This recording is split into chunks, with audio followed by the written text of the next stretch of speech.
Assalamualaikum warahmatullahi wabarakatuh. Halo Sobat Kadika SVUNS. Akhirnya episode 2 dari podcast ini launching juga. Yeay! Kali ini bersama dengan aku, Winda Rahma Fitriana sebagai narator. Dan selama beberapa menit ke depan kita akan ngobrol-ngobrol sedikit dengan salah satu narasumber kita untuk membahas tentang penelitian tugas akhir. Tapi sebelum itu aku mau ngingetin nih untuk kita semua di masa-masa pandemi yang pasti keadaan ini sangat tidak mudah bagi kita semua untuk terus bertahan dengan segala keterbatasan, semua serba online dan daring, begitu juga dengan perkuliahan yang masih belum kita bisa laksanain secara tatap muka. Oleh karena itu, tetap semangat, jaga terus kesehatan kita semua, jangan lupa untuk tetap menerapkan protokol kesehatan 5M, menjaga jarak, memakai masker, mencuci tangan, menghindari kerumunan, dan mengurangi mobilitas. Dan tentunya jangan lupa mengikuti anjuran pemerintah untuk vaksin untuk menuju Indonesia sehat. Oke, langsung saja. Kali ini kita akan ngobrol bersama dengan salah satu alumni dari mahasiswa D3 Teknik Kimia Universitas 11 Maret angkatan 2017, yaitu Kak Afif Dian Munlai Wicaksono. Dan sekarang ini beliau sedang melanjutkan studinya di jenjang S1 di Institut Teknologi 10 November Surabaya. Wow, pasti nggak sabar banget kan untuk mendengar pengalaman-pengalaman beliau dan juga ilmu-ilmu tentang penelitian tugas akhirnya. Suaraku masuk jelas ya, Kak? Udah masuk deh. Iya. Halo, Kak. Gimana nih kabarnya? Alhamdulillah baik, ini aku habis ujian. Oh, begitu. Ya, gimana? Oh, udah selesai ya, Kak? Udah selesai. Oke. Sebelumnya saya perkenalkan diri terlebih dahulu ya, Kak. Perkenalkan, nama aku Wina Rama Fitriana, bisa dipanggil Wina, asal aku dari Sragen dan dari Prodi D3 Teknik Kimia Universitas 11 Maret angkatan 2020. Kak Afif boleh untuk terlebih dahulu ya, Kak? Oke, baik. Jadi nama saya Afif Dian Munlai Wicaksono, angkatan 2017 ya. Iya. Biasa dipanggil Afif gitu aja. Kalau angkatan 20 kayaknya udah kenal ya? Udah kenal belum? Belum. Kalian angkatan 20 apa 21 sih? 20 ya? 20. Yang udah kenal mungkin angkatan 19 mungkin. Oh ya, kayaknya angkatan 19 ya. Iya. Oke, Eh, jadi sekarang iya. saya berkuliah di ITS lanjut S1. Jadi habis lulus kemarin langsung lanjut ke S1 gitu. Sekarang ada kesibukan apa nih, Kak? Kalau kesibukan, ya tadi saya lanjut kuliah dan juga saya mengembangkan usaha hidroponik, tanaman-tanaman, dan Oke, baik. ya itu aja sih. Iya. Kalau masuk S1-nya tahun kemarin, berarti masih daring sampai sekarang, belum ada perkuliahan tatap muka atau sempat ada perkuliahan tatap muka ya, Kak? Oh iya, untuk kuliahnya masih 100% daring ya. Jadi online gitu pakai Zoom. Belum, ya aku pernah ke sana satu kali sih ke ITS. Cuman ya cuma lihat-lihat aja, nggak ada tatap muka gitu. Jadi kayaknya buat semester depan juga masih online juga. Soalnya keadaannya sangat tidak memungkinkan ya kalau misalkan offline gitu. Berarti juga sama nih Kak, kayak aku kan kemarin juga baru masuk tahun 2020 kemarin dan sampai sekarang juga masih perkuliahannya daring, belum sama sekali ke kampus dan sempet sih kayak ada wacana gitu setiap awal semester mau ada tatap muka tapi sampai sekarang juga masih dilakukan secara daring seperti itu. Jadi belum sama sekali ke UNS ya. Belum pernah. Kalau kalau praktikum nge-lab-nya gimana deh? Kalau praktikum itu kayak dikasih video praktikum gitu Kak. Jadi nanti kita lihat prosesnya bagaimana, setelah itu datanya kita olah gitu. Oh, alat-alatnya gimana? Kalau misalkan mengecerkan asam dan lain-lain itu.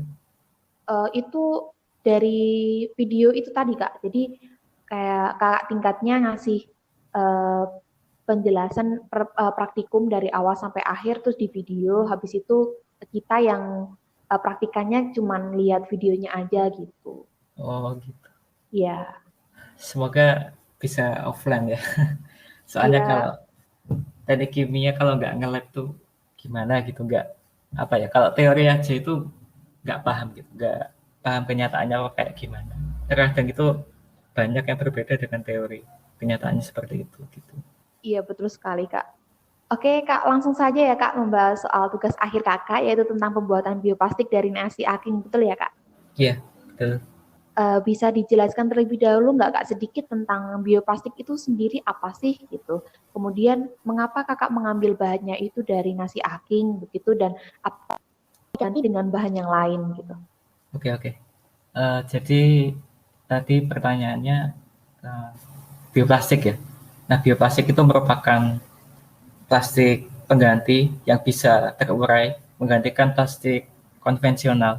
Nah, kalau plastik konvensional itu kan dari minyak bumi ya, dari polietilen, dan itu terurainya sangat amat lama, bisa ratusan tahun, dan belum ada teknologi yang bisa menguraikan plastik dengan cepat. Jadi dibuatlah bioplastik ini. Nah, bioplastik itu bahan utamanya dari pati dan plasticizer. Plasticizer itu merupakan bahan yang membuat pati tadi mempunyai sifat seperti plastik. Jadi contohnya glycerol ya. Itu dapat membuat sifat pati eh, seperti kertas gitu. Jadi gimana jelasinnya ya? Fleksibel dan lentur gitu. Ini tapi kelemahan bioplastik itu eh, ya tidak tahan dengan air ya. Jadi ketika terkena air bioplastiknya akan mudah rusak gitu. Jadi ya tadi pokoknya bahannya itu dari pati. Dan kenapa kok saya milih nasi aking ya? Karena ya nasi kan pasti mengandung pati ya. Dan waktu itu tuh saya terinspirasi dari kan biasanya kalau di Magicom itu kan ada bekas sisa nasi ya. Dan itu membentuk lapisan film tipis gitu. Jadi wah kayaknya potensial banget buat jadi plastik gitu. Dan ternyata setelah saya browsing-browsing ada jurnal yang membuat bioplastik dari nasi aking gitu. Nah kebetulan eh, kakak tingkat saya Mas Krisalido dan Mbak Galuh itu angkatan 16 ya, itu juga membuat bioplastik. Nah kemudian saya belajar dari situ dan apa dibuat untuk lomba itu, aku lupa nah PKM ya, buat PKM mengajukan ke Bu Ina sebagai pembimbing saya, dan dari PKM itu saya lanjut ke TA. Jadi PKM itu kan 1 tahun sebelumnya ya. Jadi kalian kalau mau buat TA usahain samain kayak PKM kalian. Kalau PKM kalian kan wajib kayak PKM, masih wajib ya? Gimana Kak? PKM. Iya. Oh, kalau saya mungkin kurang tahu tentang itu Oh ya begitu. belum ya. Itu Iya. oh ya kayaknya belum ya. Kayaknya bulan Agustus atau September gitu ya udah buka. Jadi kalian kalau bisa ikut itu, ngajuin ke dosen, terserah dosennya siapa, dan itu nanti kalau bisa dijadiin TA kalian. Kalau kalian mau TA ya, kan sekarang ada 2 pilihan, magang sama TA ya. Mungkin kalau magang bisa ditanyain ke angkatan 18, karena kalau 17 itu nggak ada yang magang kayak. Ya, seperti itu mungkin. Tadi kan buat TA ya, jadi kalau misalkan kalian pengen fokus TA, jadi kalian kalau bisa itu mutusin buat magang atau TA itu dari Hamin setahun sebelumnya ya. Soalnya kalau misalkan kalian pengen TA, kalian ikut PKM dulu, terus nanti dari PKM itu kalian jadiin TA gitu, jadi cepat gitu. Kalau misalkan pilih magang ya silakan tanya ke angkatan 18 yang banyak yang magang. Kalau kan 17 belum ada yang magang waktu itu. Ya seperti itu sih sekilas terkait bioplastik dan mengapa saya pilih nasi aking dan tambahan lain-lain. Oke. Oke. Untuk tujuan dari penelitian tugas akhir ini apa ya Pak Kak? Oke, kalau ya tujuannya ya membuat bioplastik tadi. Itu kalau saya fokus ke bahan makanan ya. Soalnya kan kelemahan bioplastik ini tidak tahan air. Jadi kalau misalkan plastiknya dibuat kemasan tertentu yang kemasan eksternal ya, itu pasti nggak kuat. Jadi saya bikin buat kemasan kue-kue kaleng gitu. Jadi kalau misalkan kalian pernah tahu kue apa ya, kongguan ya, itu kan dalamnya ada kertas ya. Nah itu rencana mau saya gantiin dengan bioplastik. Soalnya kan kertas juga terbuat dari kayu dan pohon ya, dan itu tidak baik untuk lingkungan. Jadi fokusnya ke lingkungan deh, buat menggantiin bahan-bahan yang kurang baik buat lingkungan gitu. Oke, mengingat juga itu ya Kak, keuntungannya karena sangat berpengaruh bagi lingkungan yang mudah terurai itu ya Kak. Iya, yeah. Kemudian untuk metode yang digunakan dalam praktikumnya bagaimana ya Kak? Kalau metode yang saya gunakan itu merupakan metode blending ya.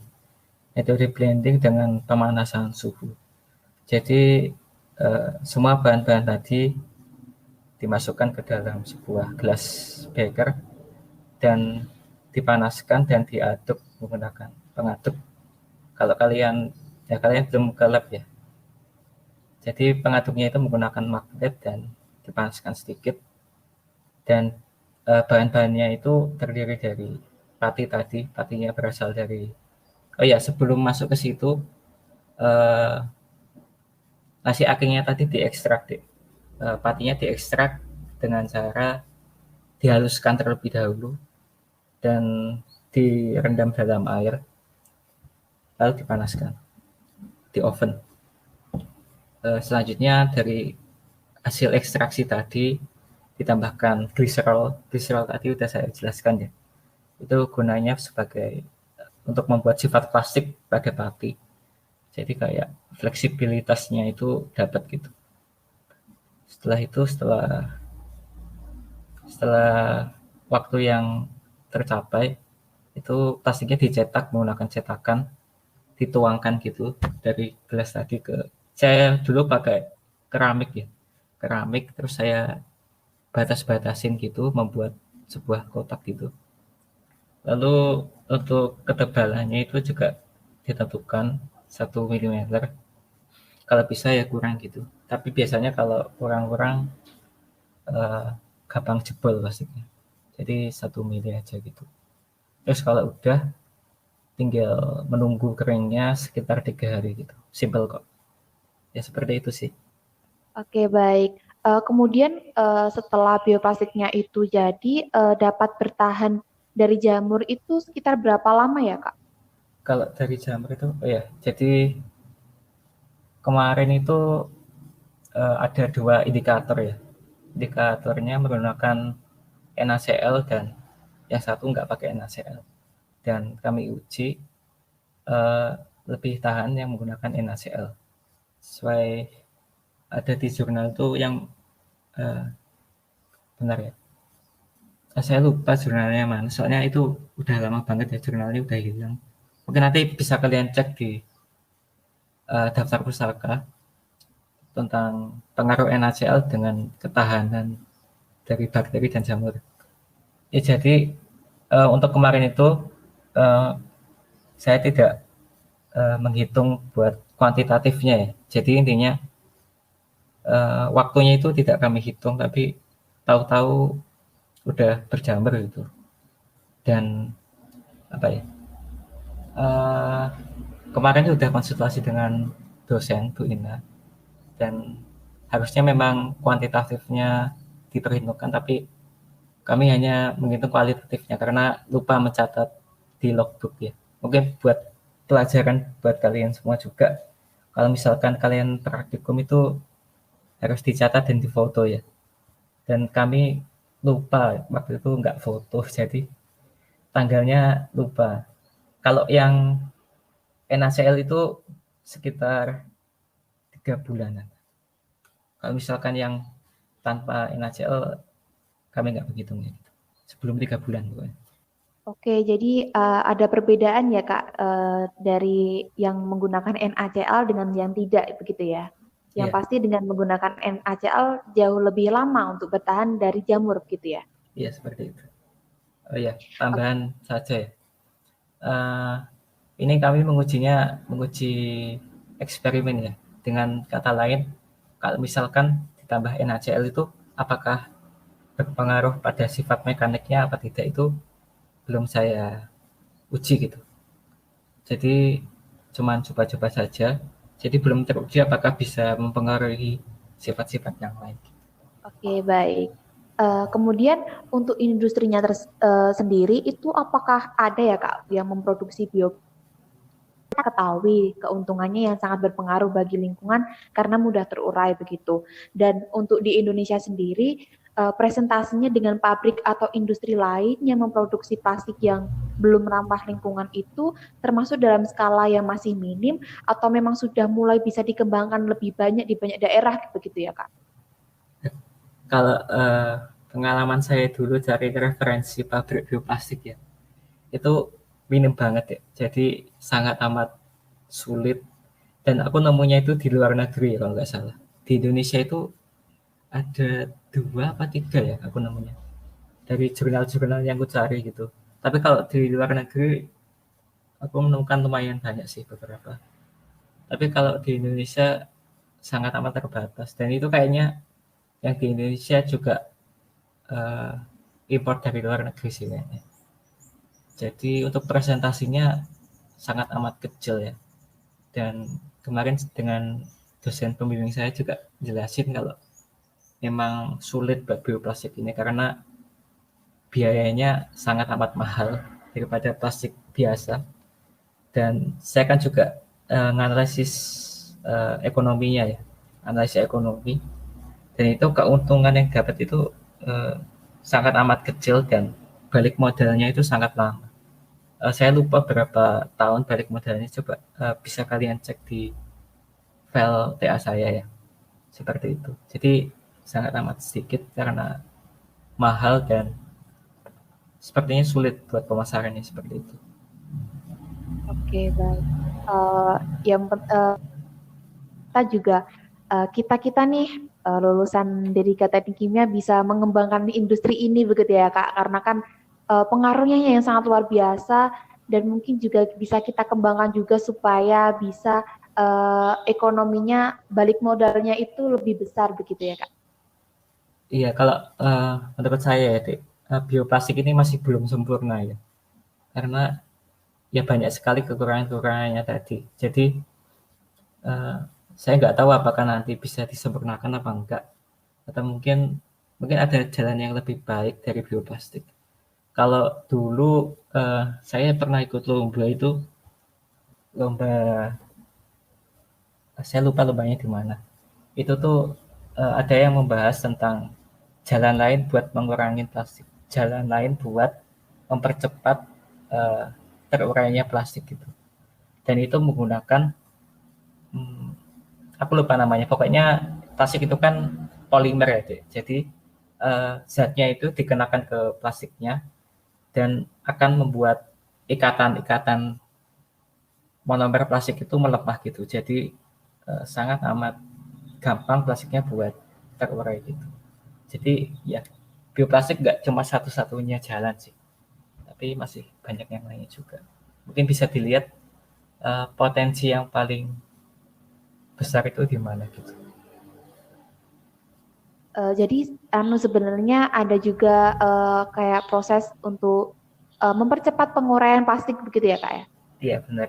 Dan lain-lain masih banyak jalan. Kalau bioplastik sih gimana ya, Dek? Kalau aku lihat di workshop dan lain-lain itu di seminar gitu jarang banget yang bahas bioplastik ini. Kayaknya emang butuh perjuangan banget ya buat nyempurnain bioplastik ini karena memang masih jelek kalau menurut saya buat Oke, bioplastik. begitu. Ya. Itu Kak, aku pernah lihat juga kayak urang plastik itu bisa dijadikan sebagai seperti papan kayu gitu.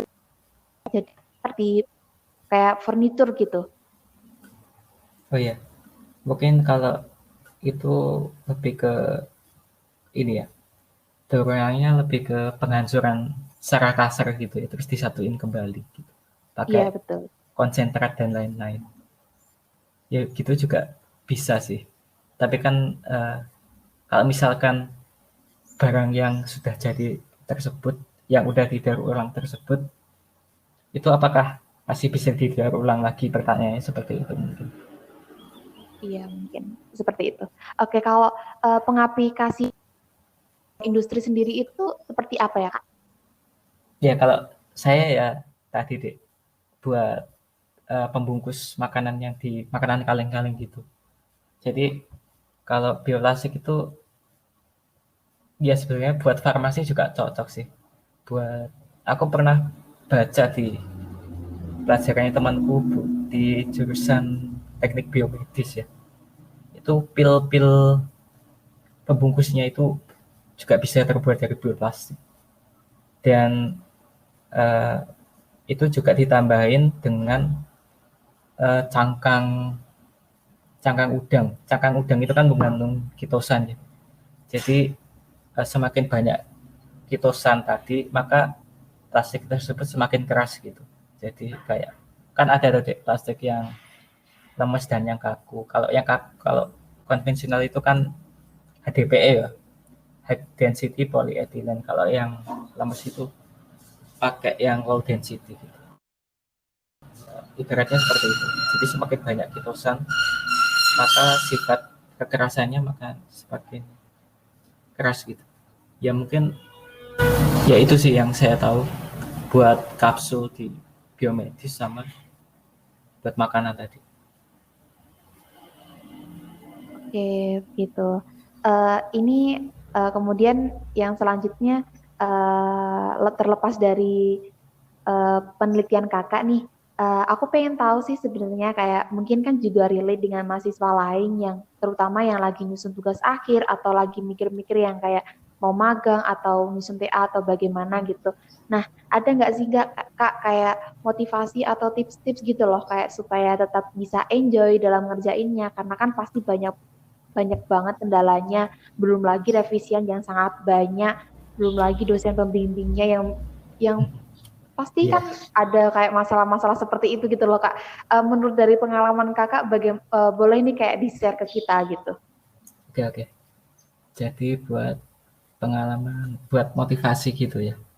Jadi eh, dulu itu sebenarnya aku nggak tahu deh mau bikin TA kayak gimana. Sebenarnya aku udah mau nge-lab semenjak PKM gitu.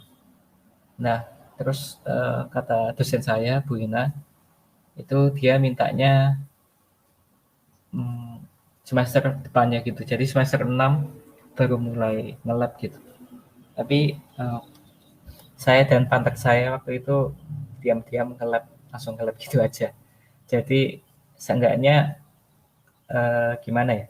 Kalian itu harus mempersiapkan TA kalian minimal hamin 1 tahun lah. Jadi kalau misalkan kalian mulainya cuma 6 bulan, cuma semester 6 aja itu kalian pasti bakal apa ya kewalahan. Apalagi kalau desainnya nggak cocok. Kalau desainnya cocok kayaknya ya masih bisa lah gitu. Dan kalau bisa ya kalian itu kalau kalian mau ngambil TA bukan magang, kalian kalau bisa ngambil proyek dosen. Jadi kalau kalian udah ngambil proyek dosen, insya Allah kalian bakal lulus tepat waktu. Soalnya jarang banget ya. Kayaknya nggak pernah sih eh, mahasiswa yang ikut proyek dosen terus lulusnya telat itu kayaknya nggak pernah. Jadi ya walaupun tidak semua dosen membuka proyek, mungkin kalian bisa membaginya dengan adil ya, disusun dengan baik-baik gitu. Siapa yang ikut proyek dosen, siapa yang magang gitu-gitu. Terus apalagi ya? Oh iya, sama PKM tadi ya. Kalian kalau bisa PKM-nya itu sama dengan TA-nya, jadi kalian sudah ada gambaran gitu. Atau lebih baik kalian juga harus memikirkannya 1,5 tahun sebelumnya. Soalnya ya lumayan kompleks ya TA dan KP. Oh ya sama KP ya. Kalian kalau magang itu kayaknya nggak usah KP gitu ya. Jadi magang beberapa bulan langsung seminar gitu. Ya terserah kalian juga sih. Kalau misalkan kalian milih TA dan KP, kalian harus mempunyai manajemen waktu yang baik. Ya mungkin saya kaitkan dengan KP sekalian ya.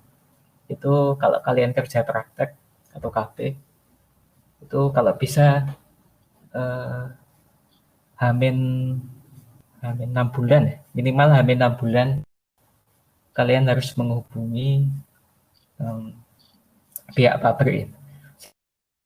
Aku itu saya menghubungi Agustus ya, itu dibalasnya baru Januari deh. Dan KP-nya bulan depannya Februari.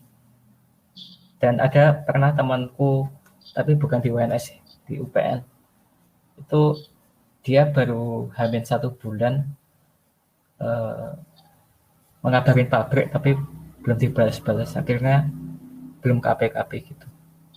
Ya, sebagai tambahan aja sih. Dan ya memang kalau pabrik itu ada yang macam-macam ya. Ada yang H plus seminggu udah dibales, H plus 1 bulan udah dibales.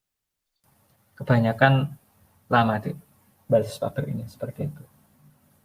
Jadi harus penuh persiapan gitu aja sih. Oke, berarti intinya paling tidak Amin 1 tahun itu sudah ada persiapan yang matang. Iya, harus sama ini ya. Kalian besok bakal tentuin partner-partner kalian. Itu kalau bisa didiskusiin satu kelas dan kalau bisa semua bisa nerima gitu. Soalnya ada beberapa kasus yang nggak terima kalau partnernya ini dan akhirnya TA-nya jalan sendiri-sendiri dan lulusnya telat gitu. Itu ada deh. Jadi kalian sama partner kalian itu harus saling mendukung gitu, saling dan cocok gitulah. Oke, baik. Kemudian terakhir nih Kak, closing statement dari Kakak, ada nggak sih kayak pesan dari Kakak untuk semua mahasiswa D3 Teknik Kimia Universitas 11 Maret ini gitu? Ya, uh, dari saya ya tetap semangat ya. Jangan patah semangat walaupun keadaannya seperti ini. Saya merasakan kok yang kalian rasakan soalnya saya juga full online gini dan itu benar-benar beda banget ya. Lebih enak offline saat apa ya feel-nya itu lebih dapat gitu. Tapi walaupun online ya keuntungan online juga banyak sih. Seperti kalian nggak usah ke kampus, nggak habis bensin dan lain-lain ya. Tapi ya tetap semangat, tetap dijaga komunikasinya dan tiap minggu sesekali lah kalian uh, nge-zoom bersama atau apalah itu supaya kalian jadi lebih dekat dan semakin kompak dan solid dan kalau bisa kalian juga ikutin organisasi ya nggak wajib sih tapi ya paling 1-2 organisasi udah cukup buat nambah wawasan dan juga soft skill kalian soalnya yang dipakai ke depan itu ya soft skill itu ya mungkin itu aja sih. Oke, baik. Terima kasih banyak ya Kak atas obrolan Kak pada kesempatan kali ini dan hope-nya buat kita semua semoga dapat bermanfaat dan juga memberikan ilmu yang sangat bermanfaat bagi pendengar KDK SVUNS ini. Kemudian uh, terima kasih banyak. Pokoknya semoga kita bisa segera bertemu Kak. Semoga bertemu dengan langsung gitu. Amin. Nih kalau ada proyek selanjutnya kita undang Kakak lagi ya. Ya siap. Oke, sehat selalu Kak. Tetap jaga protokol kesehatan. Semoga sukses untuk ke depannya. Amin. Semangat semangat. Oke, terima kasih Kak. Oke, berakhir sudah obrolan kita dengan Kak Afif. Semoga dapat bermanfaat untuk kita semua dan juga sedikit memberi ilmu bagi Sobat KDKS VUNS yang sudah mendengarkan podcast ini dari awal sampai akhir. Terima kasih juga aku ucapin untuk kalian yang sudah mendengarkan obrolan ini. Semoga bermanfaat dan semangat untuk kuliah. Semoga semesta memberkahi setiap niat, usaha, dan doa kita. See you next episode and wassalamualaikum warahmatullahi wabarakatuh.